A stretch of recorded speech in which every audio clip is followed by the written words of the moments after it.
جی عزیز دوستو، السلام علیکم۔ آج ہم غلام عباس کے ایک بڑے مشہور افسانے بہروپیہ کے حوالے سے بات چیت کریں گے۔ دوستو ویڈیو کو یہیں پہ لائک کر دیں۔ کہانی کے مرکزی کردار دو بچے اسلم اور مدن ہیں جو ایک بہروپیے کا پیچھا کرتے ہیں تاکہ اس کی اصلیت معلوم کر کے اس کا اصل روپ دیکھ سکیں۔ بچوں کی حیرت، جستجو اور تجسس عروج پر نظر آتا ہے۔ وہ حیرت زدہ ہیں کہ زندگی کی کڑی دھوپ میں انسان کو زندہ رہنے کے لیے کیسے کیسے جتن کرنے پڑتے ہیں۔ دونوں بچے اس بہروپیے کو اصل روپ میں نہیں دیکھ پاتے کیونکہ وہ ہر بار ایک نئے روپ میں نظر آتا ہے۔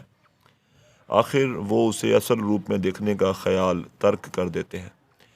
یہ افسانہ واحد متکلم بیانیہ انداز کا حامل ہے اور غلام عباس نے اپنے مشاہدے میں آنے والے ایک معمولی واقعے کو افسانے کا روپ عطا کر دیا ہے۔ غلام عباس کے بچپن میں ان کے محلے میں ایک پرانی حویلی میں ایک شخص رہتا تھا جو اپنے نام کے ساتھ رئیس اعظم لکھتا تھا۔ کئی لوگ امداد اور خیرات لینے آتے، کوئی بازیگر، کوئی جادوگر، کوئی نقال، کوئی نجومی وغیرہ وہاں انعام کی غرض سے آتے۔ یہ رئیس اعظم بھی دراصل ایک بہروپیہ ہے کیونکہ امیرانہ طور طریقوں سے وہ لوگوں کو متاثر کرتا ہے، مگر حقیقت اس کے برعکس ہے۔ غلام عباس کے دیگر کرداروں کی مانند یہ بھی دوہرے کردار کا حامل ہے جو بڑا نام استعمال کر کے لوگوں کو دھوکہ دیتا ہے۔ ایک بہروپیہ بھی مختلف سوانگ بھر کے حویلی آتا ہے تاکہ رئیس اعظم سے انعام پا سکے۔ چند برسوں پہلے تک یہ بہروپیے مختلف بہروپ بدل کر لوگوں کو لوٹتے نظر آتے تھے۔ دیہات، قصبے اور شہروں میں ان کی یلغار سے کوئی بھی محفوظ نہ تھا۔ یہ بہروپیے کبھی سرکاری افسر بن کر، کبھی پولیس والا بن کر، کبھی کپڑوں پر خون لگا کر، بڑے سے چھرے پر لہو لگا کر لوگوں کو ڈراتے تھے اور آخر میں ان سے روپے مانگتے تھے۔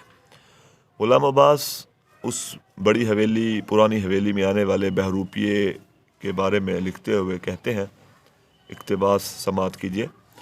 کبھی خاکی کوٹ پتلون پہنے، چمڑے کا تھیلا گلے میں ڈالے، چھوٹے چھوٹے شیشوں اور نرم کمانیوں والی اینک آنکھوں پر لگائے، چٹھی رساں بنا ہر ایک سے بیرنگ خط کے دام وصول کر رہا ہے۔ کبھی جٹا دھاری سادھو ہے، لنگوٹ کسا ہوا جس پر بھبوت رمائی ہوئی، کبھی بھنگن کے روپ میں ہے۔ دوستو بہروپیہ مختلف روپ میں سامنے آتا تو اسلم اور اس کا دوست مدن تلاش میں رہتے کہ اس کی اصلیت جانے۔ ایک دن ایک بوڑھا مہاجن بغل میں کھاتوں کی کتاب دابے حویلی آیا۔ اسلم اور مدن سمجھ گئے کہ یہ بہروپیہ ہے جو روپ بدل کر امراء سے انعام وصول کرتا ہے۔ اس وقت امراء ان لوگوں کی قدر کرتے تھے۔ وہ مہاجن جب حویلی سے باہر آیا تو مسکرا کر دونوں بچوں کو دیکھا تو یہ مسکراہٹ بھی دراصل ایک علامت ہے کہ وہ انعام پانے میں کامیاب رہا ہے۔ دونوں بچے خاموشی سے پیچھا کرتے رہے اور خانہ بدوشوں کی بستی تک پہنچ گئے۔ وہ بہروپیہ ایک جھونپڑی کے قریب پہنچا تو اس کے دو بچے اس سے لپٹ گئے۔ وہ جھونپڑی سے باہر آیا تو حلیہ بدل چکا تھا۔ اس کے ہاتھ میں ایک گڑوی تھی۔ وہ گڑوی لے کر لوگوں کے جانوروں کا دودھ دوہنے چلا گیا اور بدلے میں گڑوی دودھ سے بھر کر اسے دے دی گئی۔ پھر وہ جھونپڑی گیا اور کوچوان کا روپ بدل کر تانگا لے کر نکل گیا۔ بچے بدستور اس کا تعاقب کرتے رہے۔ وہ بہروپیہ مختلف بہروپ بدلتا رہا اور آخر میں وہ ایک صوفی بزرگ کے روپ میں جھونپڑی سے باہر آتا ہے۔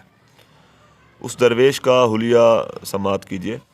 اس نے لمبا سیاہ چوغا پہن رکھا تھا، سر پر کالی پگڑی جو بڑی خوش اسلوبی سے باندھی گئی تھی، گلے میں رنگ برنگی تسبیحیں، تراشی ہوئی سیاہ داڑھی، شانوں پر زلفیں بکھری ہوئی۔ اس نے بغل میں لکڑی کی ایک سیاہ صندوقچی داب رکھی تھی۔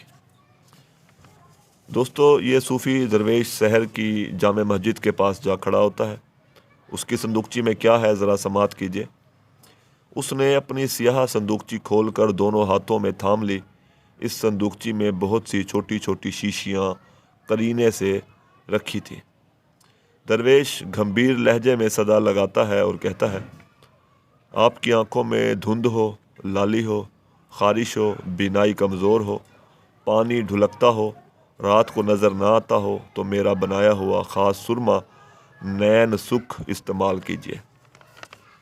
دوستو اسلم اور مدن حیران و پریشان ہیں کہ آخر اس کا اصلی روپ کیا ہے۔ وہ ہر روپ میں مکمل نظر آتا ہے، وہ اصل روپ دیکھنے کی خواہش کو ترک کر دیتے ہیں اور واپس آ جاتے ہیں۔ غلام عباس نے لفظی تکرار کے ذریعے تحریر کو دلکش بنایا ہے اور صوتی آہنگ بھی اسے عطا کیا ہے۔ دوستو اگر ہم اس افسانے کو اپنی زندگی سے جو ہے وہ مطابقت کر کے دیکھیں تو ہر انسان زندگی گزارنے کے لیے بہروپیہ بننے پر مجبور ہے۔ وہ مرکزی کردار کے علاوہ ایک ثانوی کردار کا بھی حامل ہے، چہرے، لہجے اور رویے بدلنے پر مجبور ہے۔ بہروپیہ دراصل ہمیں بھی مختلف کرداروں پر نظر ڈالنے پر مجبور کرتا ہے کہ گھر میں، بازار میں، دفتر میں، سڑک پر ہمارا رویہ، ہمارا کردار، ہمارا بہروپ کیسے بدل جاتا ہے اور ہمیں پیٹ پالنے کے لیے کیا کیا جتن کرنے پڑتے ہیں۔